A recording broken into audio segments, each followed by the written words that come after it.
microphone before big budget turn.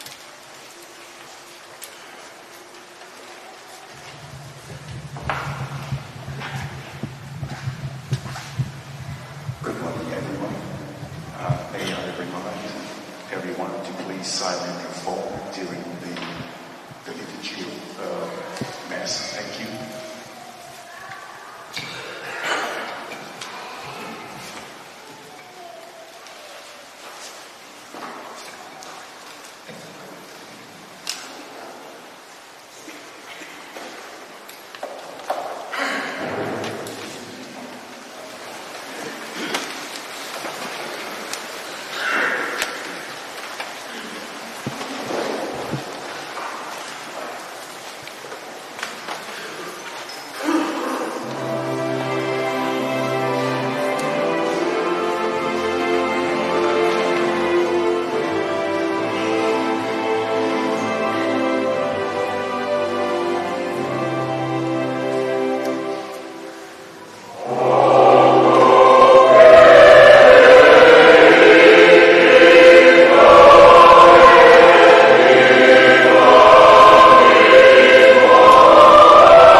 Whakatula watu, pea ako kole ke hufanga ngai whakatapu o swai i ka whataanga. Kai whakahauko atu e ki pui tua o losa lili ane toni kupu. O tau whakatatai o mwangi. Koi kui a losa lili ane toni kupu. ko Sakaria Antoni. Na mauhoa ia kia whinau Antoni.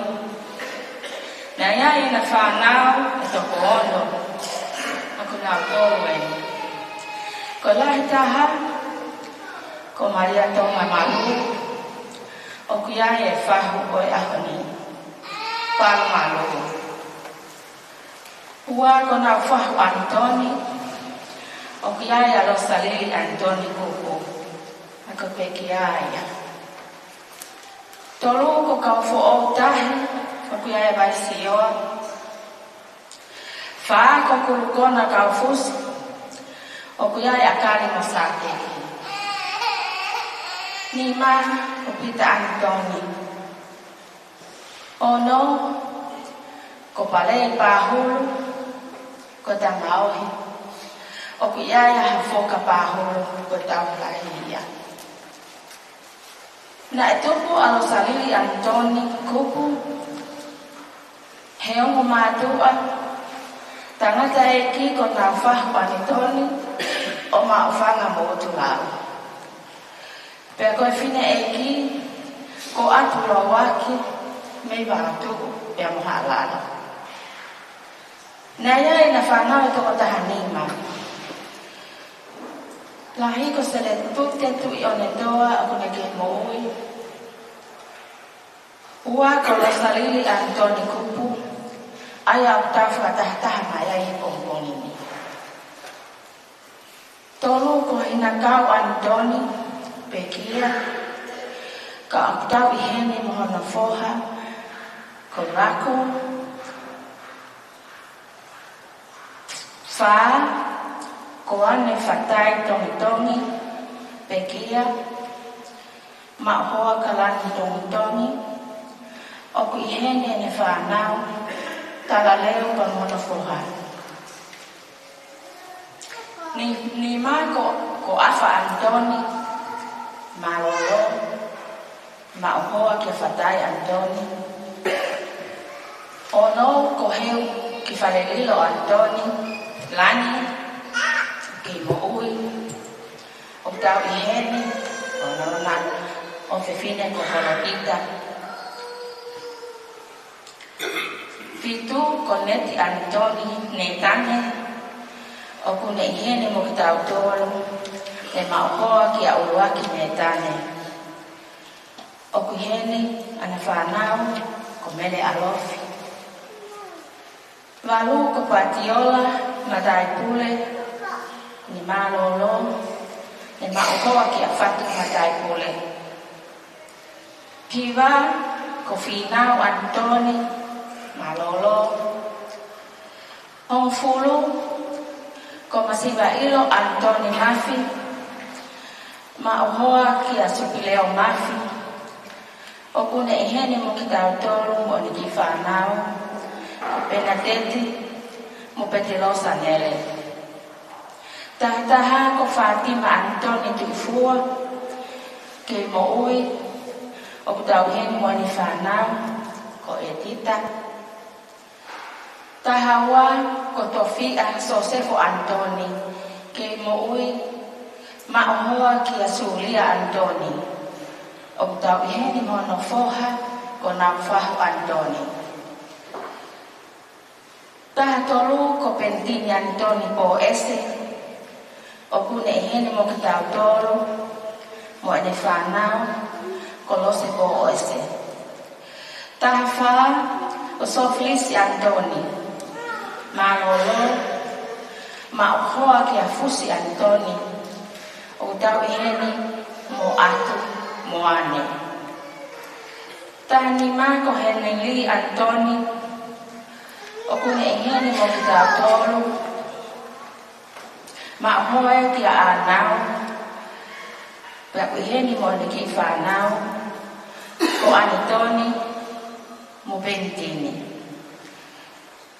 Na e whanau i a losalili Antoni kupu, e ahataha mo wema, tahiba whanoa, pia ni si i malolo he aha wanoa maasi, wanoa waono. Na e whanau i pe a losalili Antoni kupu, i utulau pe, Pea na e ako pe he ako a tāpo o I homa. Na hili ane ako, pea ni volau ki fisi, pea ni foki tonga, pea ni volau ki haamoa. Na e mauhoa alo salili Antoni kupu, ki a liu whao kupu o holonga babao. Pea na e whakakoloa aki naua, ai whanau toko valo. Ko lahi ko asinate a kauola, ma o hoa ki a Antoni a kauola, o kune iheni mo ki tau tolu, mo ni ki whanau, lo sa sii, pia mo na hoa ko Dave, pia mo e palahane. Ua ko toka ngā kupu tu I pulotu, ma o hoa ki a mate ki tonga tu I pulotu, mo e na whanau tau iheni mo ki tau tolu, mele naite, tu fui, afa, pentini, mo tomes. O toru ko vahe a lilo, ma hoa ki a mau sa lilo, tau iheni mo e whanau, sina mo sa ia. Whaa ko kele kōli o kupu, pekia, ma hoa ki a Katrina, o tau iheni mo e whanau, sisi, Vaka Sean Moshe. Ni mase au si kupu, ma hoa ki a Melissa. O tau iheni mo ia, mo e whanau, tōkana mo George kupu. O no ko Polani kupu, ma hoa ia ki a Emily. O tau iheni mo e whanau, Lokia, Sama, Dylan, Vaka, Folola. Pitu ko Folola kupu te kia ngā hoa. Malu e tika tahatua. Ma hoa ke soposia tahatua. Mo I whanau o tau iheni mo ki tau tolu. Po Keiti, Losalili, Teresa, Malia, Etika, pia mo kineti.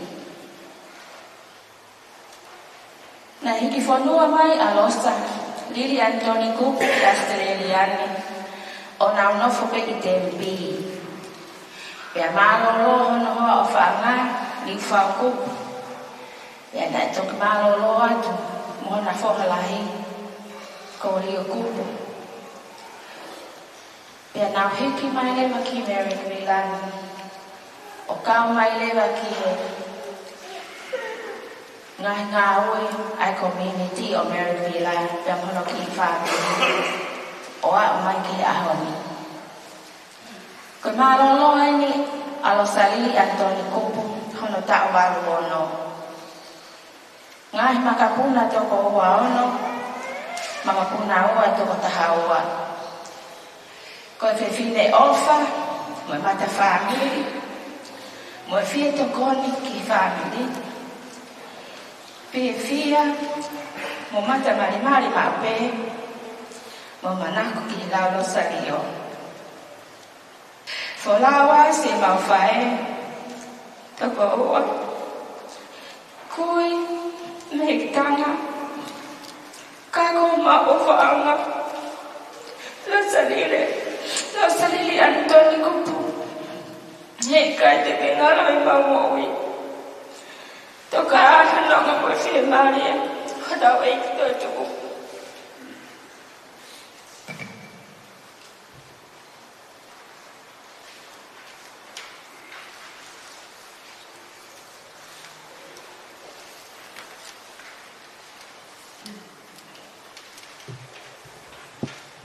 Whatever more I have for money, but I pay a work and a man. Ayat, Sepa, Foki, Jacqueline, Ele, I call Mama, Oni, Oatikoa, Rosa, Ana, Evo que ficou snati quando treina aqui lá na praia. E eu estava com o Rui maoni onia tua se vani rosa ni au fia va ngopi moi ya tato ya ngopi hala ko pa pa ke ta fo wai wong mo pe ke ta to ai me wa me pe no to mas ai to lia ko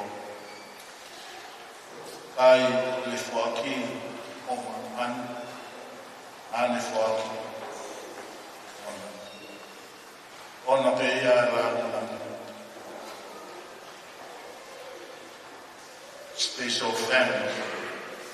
You Father Gildas, also very special and also Father Kevin for being accepted also to be one of your parishioners. Thank you so much for looking after her spiritual life here in your parish. We are all calling on me and Kiloma, Matareva, Misa, Abatuku, Rosa.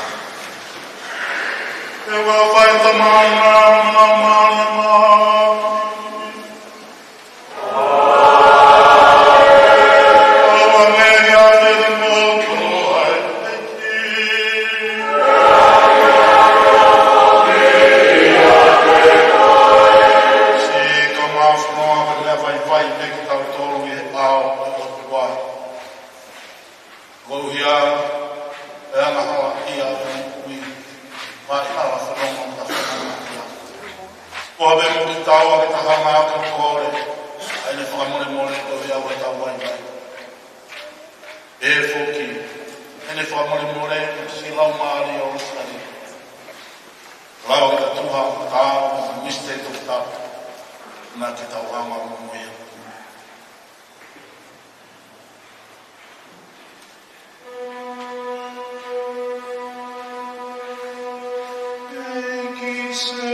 tua o mautuku ama he tui. E tuunga e turnani te me whahoko i nuunga sainai. Ahana whahinga pino hoka kai ke nao whakau kaua. Ngahi ai o nofu mari e tui. Wāpapa mo e ofa. Angai whawha hefu, te losa lili, oi whae. E whenga tōtō iwi te ome le whanau ki a whana. Ome ia ki a whana ki omo, te mau api whahewani. Ai a whatai ho ka mānu ni e manu ia oi merinu. Mau koreni a Jesu Christo o al, ako mau e ki a whawhimu whawhatamu ka lau mari mānu ni. O tua peta ai mata e tai mata.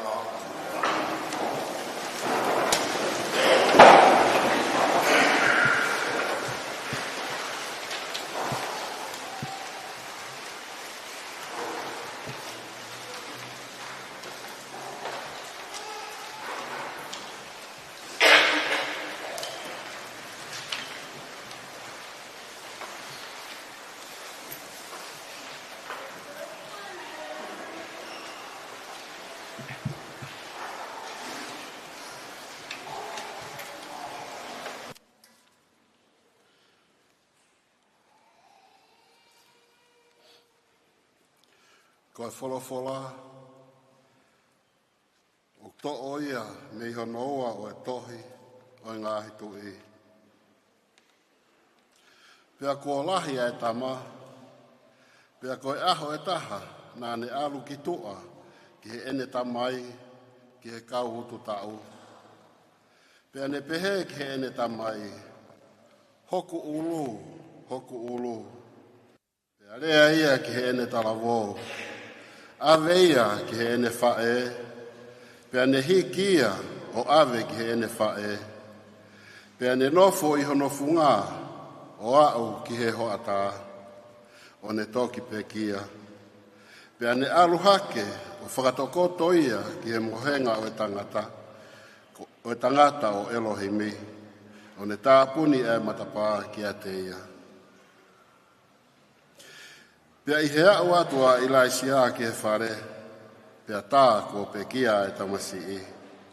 O tokoto ki hono mohenga, pea ne hu o tāpuni e matapā, ko ki naua pe, pea ne lotu ki he otua, pea ne heka o tokoto i he funga o e tamasi i.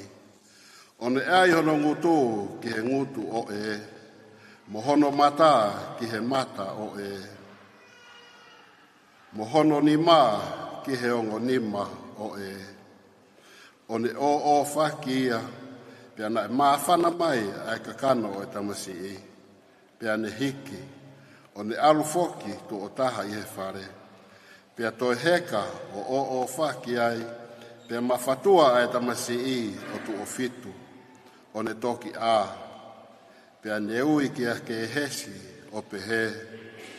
Ui mai ai whewhine sune mina, pia ne ui ia, pia i he ne hu mai nā ne pehe, to oho tama, pia ne hu o oho ati hono wae, o ne fo ohifo ki e kere, o ne to'o ene tama o hoki toa.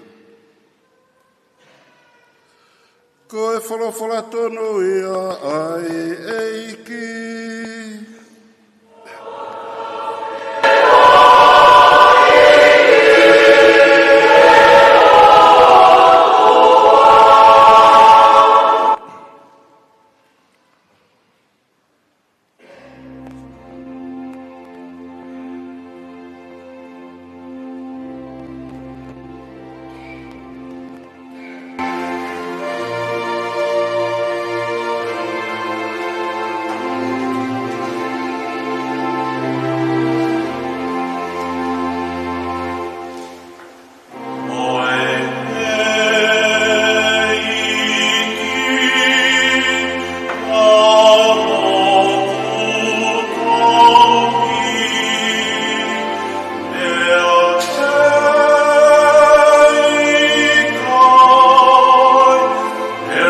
Shiva,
Ko e tau kau mo se Jesu Kristo i ho tau papitaiso. Ko e tau kau ai pe mo se Jesu Kristo i he ene pekia. He ko ho tau papitaiso, ko e tau mate whakataha ia mo se Jesu Kristo, mo ho tau toa tanu whakataha mo ia. Ko uhinga ho tau papitaiso, ka tau mo ui aki ha mo ui o fo'ou, o hangepe koe whakotuu o Kristo me he mate, ki ha mo ui fo'ou. Aki airi mafi o tua koe tamai. Ko hono mo oni, kua tau os mate whakataha mo Kristo. Pea kua pau ke tau mo ui whakataha mo ia.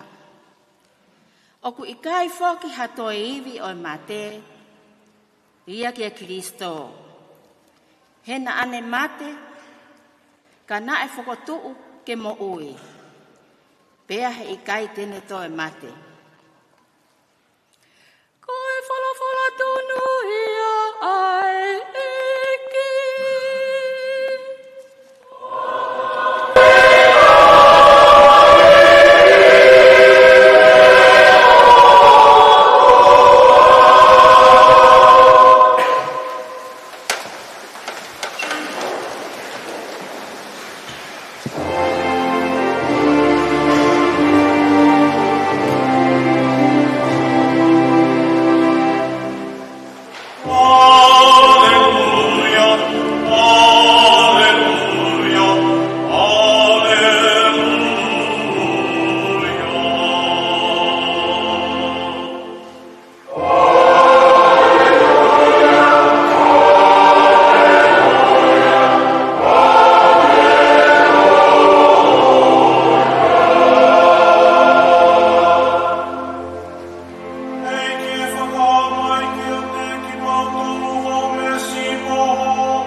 Pe unu hake kia sesu ene kawako. Pe ko ene ngahi whakahino hino eni na e whai kia te kinau tolu. Ko e otua kune tāpua ki e kakai o kumwhalala kia te ia. He ko e kakai kinau tolu e pure anga o he wani. Ko e otua kune tāpua ki e kakai o kumamahi. He tene whakawhie maari e I kinau tolu. Ko e otua kune tāpua ki e kakai anga malu. He tene whaki mo nau tolu a e whanua. Ko e otua kune tāpua ki e kakai o viviri ki he whaito tonu. He tene whakanonga ki nau tolu. Ko e otua kune tāpua ki e kakai o kumanawa ofa. He tene manawa ofa ki a te ki nau tolu. Ko e otua kune tāpua ki e kakai o kuloto maa. He tēne tōku ke nau mamata ki hono whawhonga. Ko e otua kune tāpua ki e kakai o whakatuku merino. He tēne ui ki nau tōlu ko ene whānau. Ko e otua kune tāpua ki e kakai o ku ngahi ko via ko uhi ko ene whairerei. He tēne whaki mō nau tōlu ai pure anga o he wani. Ko e otua kune tāpua ki mō tōlu o ku ngahi ko vi mo whakatanga mo lau I ko vi I a ngahi mea ke ko uhi ko au. Mo whia mo loto māwhanu. He koho mō pare I he wani o ku lahi whauwhaua. Nai pehepe hono whakatanga I o kaupalo whita. E kakai I mua atu I a teki mau tolu. Oi, ngangarei tanu ia oe e iki.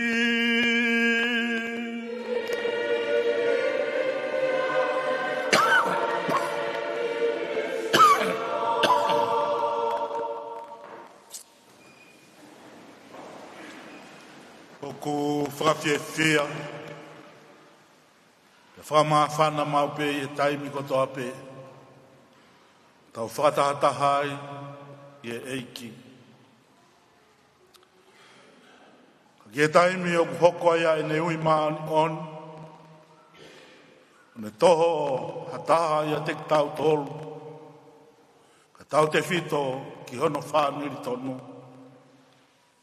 Whaa whaingata ape kia te tau tolu. Ke tau tāri i taimeni i. Tau te whito ki taimi o ku ne ui ai. Ha vare miho tau hao hao ngā. Whaingaongo pehe pēnei o ngoi. E te vita i hono loto. I hene sio.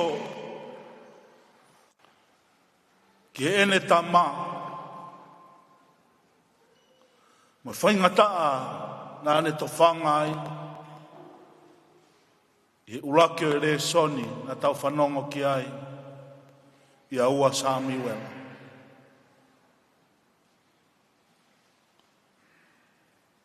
A whaingata ki a te ia ne sio ke whaingata ia hono whoha. Kangi lau aitu.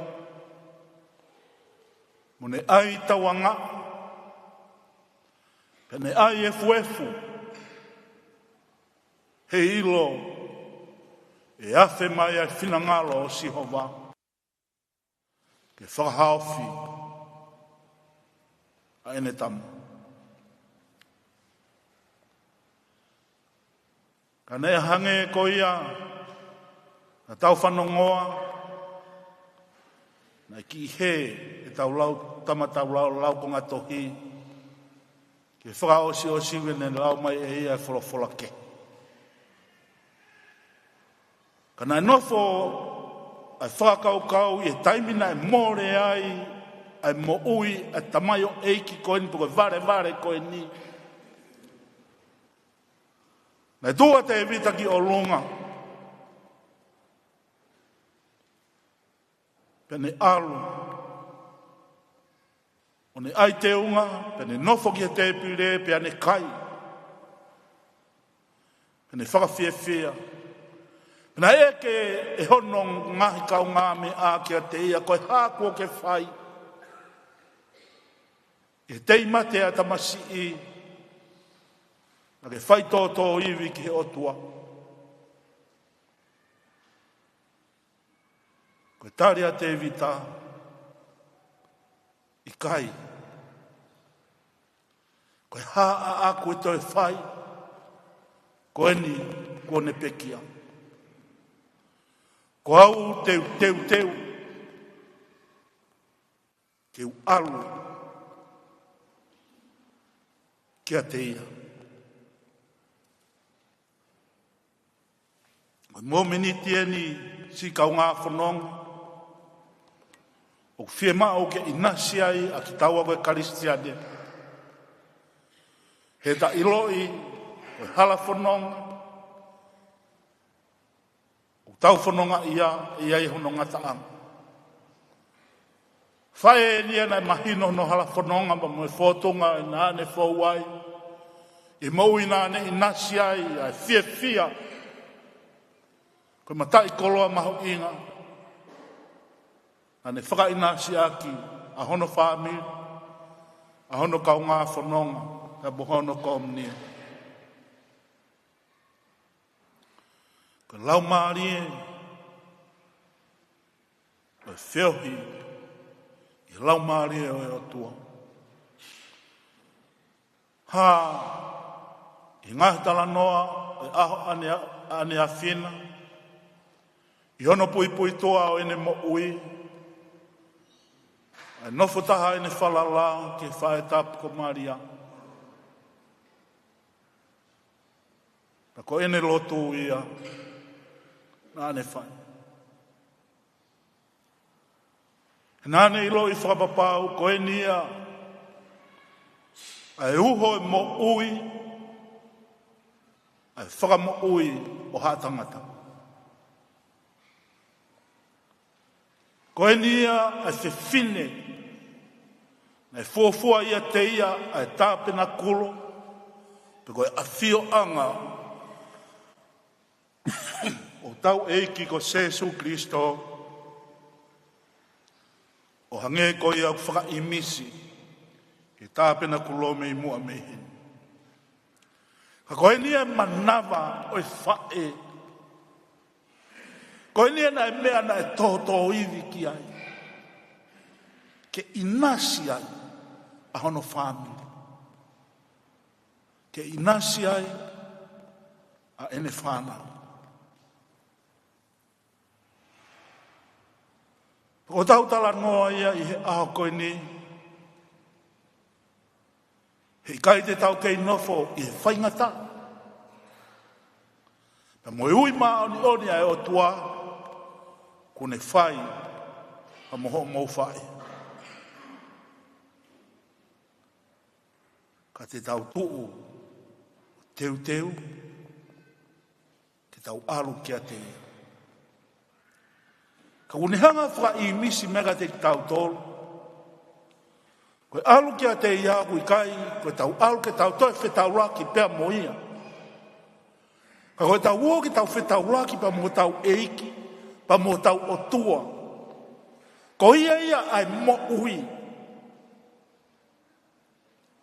Ko ia tene hanga o whai, au tau whakamo ui. Ke hoko atu e tau whai whanonga. Tau tala noa pe ki aia koroa flofora, mo koroa e ongo le rei o e aha koeni. A tala whakapatonu e Jesu, a ene whakamonu ia, o whai mo nau tolu, o nau o ngoi ai mamahi. Mamahi o e mawae, mamahi e whaingataa o e whanonga anga na nau whanonga. Na tōtō loto pe ai he mo ui ai whae koe.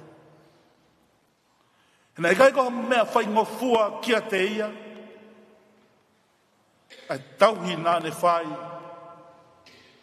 ki e toko walu koe ni o hono mana. Na e lahi e ngahi whai ngata, e na e more ai hoa o whaanga, ka nā ne piki taipe, ki he one uraki COVID-19, na e whai ki he o tua, pa mo ene fuakawa, ki sākala meta top tapu o e mari, o ne tauhi, o a, ki he aua o moi. Paka whakakoroa, mo e imisi, fungani, kuni hanga whakai e a mai ai ka te tau tō, ai lahi, o ene ofa, pa mo ene tauhi na e whai, ki tau whae e tapu ko maria. Le ui ki tau tolu, le whakahino hino ka te ki tau tolu, ai e misi maho inga, ki ta inasi ai i he ta whai whono. Ki hoko mua ai tui o kuke mao, mo e whalala o tua o kuke mao. Ko lau maari e ia, ke tongi mau pe iho tau loto. Pa tene hanga omi, ai fie maari, ke hātu ki tua i a teknautu. Ka koe lau maari e ia, o e merino, na e whaki iho tau e ki tau tuku, ke inasi ai, pa ke tau inasi. O whakai e ai i he mo ui o fie fia, whai e ai i whamonu ia. O kune whai ma ene moku. Tau lotu. Pa tau kore alo ofa e o tua. Ki hoko mua. Lau maari e whae e koe. Ko taha maani on i hono pure anga. Ka pehe foki ki hoko mai ai. Whai ho whekena he kau maani o ni ki tau tō. O whanonga o tau whai i taimi ki ta aniti.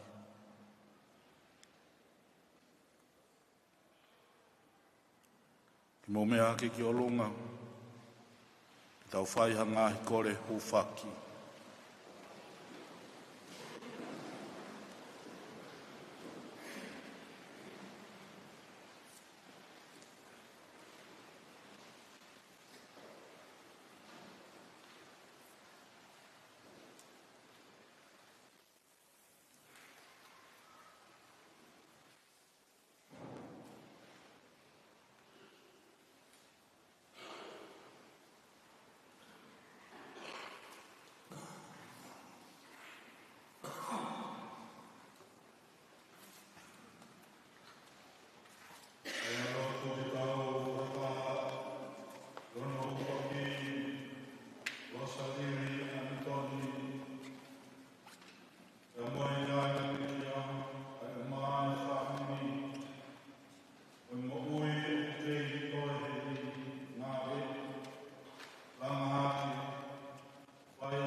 For Losa and Tonkupu, that the one sacrifice she offered on earth may bring her to eternal life, let us pray to the Lord.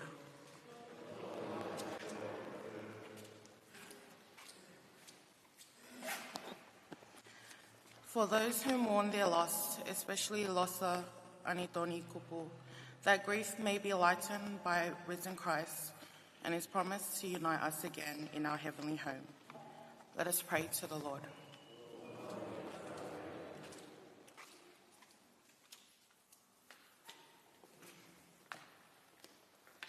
For the grace of a well-prepared death, that when God calls, we will be ready with the lamp of faith alight in our baptismal robe unstained. Let us pray to the Lord.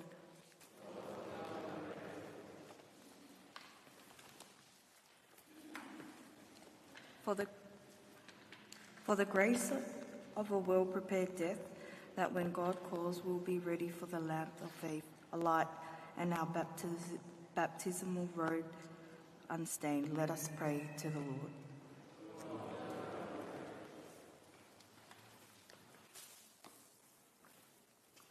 Let us pray for Losa Antoni Kupu's families, especially her children, Asinate, Wahea, Edgar, Tokanga, Siasi, Foloa, and Polani, who are so devastated by her sudden loss. May God, our Father, send his Holy Spirit to bring hope and comfort them on this difficult time. Let us pray to the Lord.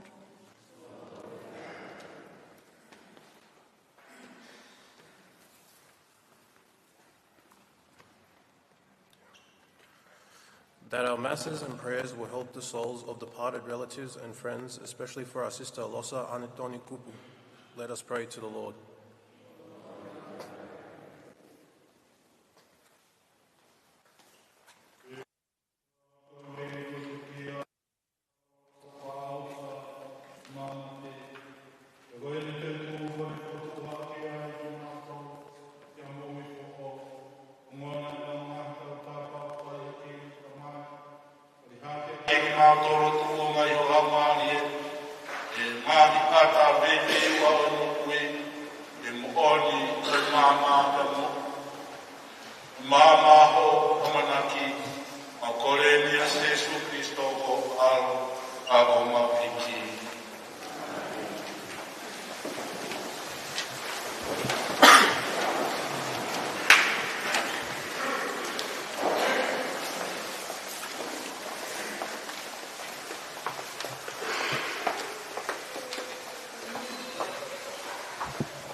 Oh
me koe e nau tama whananda tō whoka mo ipu.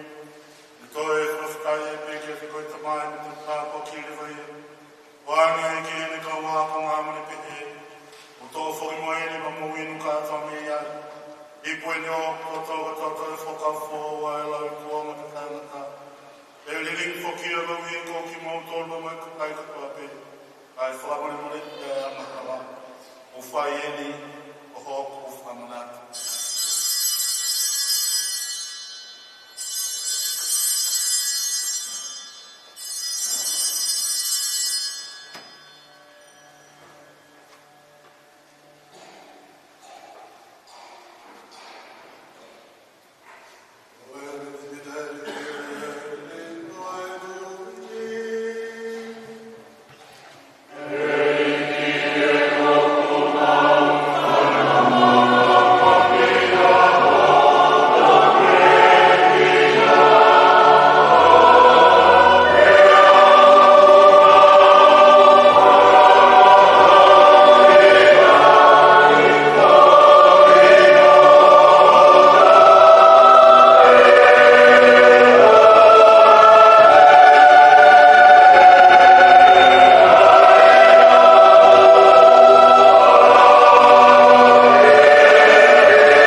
Jesu, tōna ke whawhulanga, apostolo, e wāt mamu tolo e merina o maha, kua merina o whuaki atu mamu. Pona ke awhio ke mamahi a mahalaka ki a pui au. Tumai mama tolo e merina o mai woro mata o te anga, au ke awhio mo pule a tai ngāta e tani. Awa mea ke tamau e merina o tolo e whia mari e ai, e iki.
kone ni a se su koko a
yes, Yes, e mākore. Kāri whiawhia rosa leri. Palakai si take tōni ki mākore ngā urawa whitungana. Te whakao o aki. A roto māua mākui. Oa o mākore matanga si o mākore mahana. O tāngata. O Jesu Christo o Amen.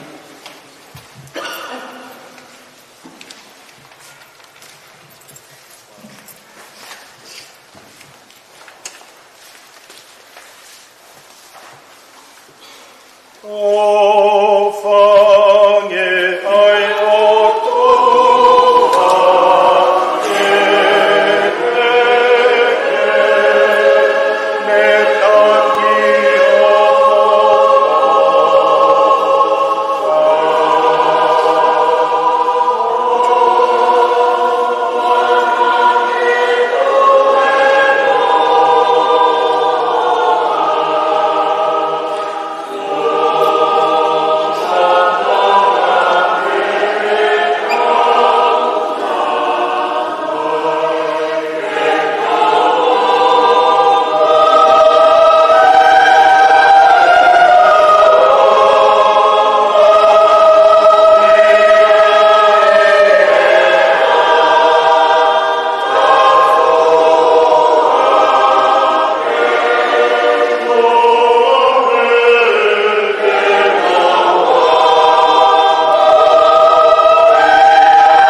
me taki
Joe.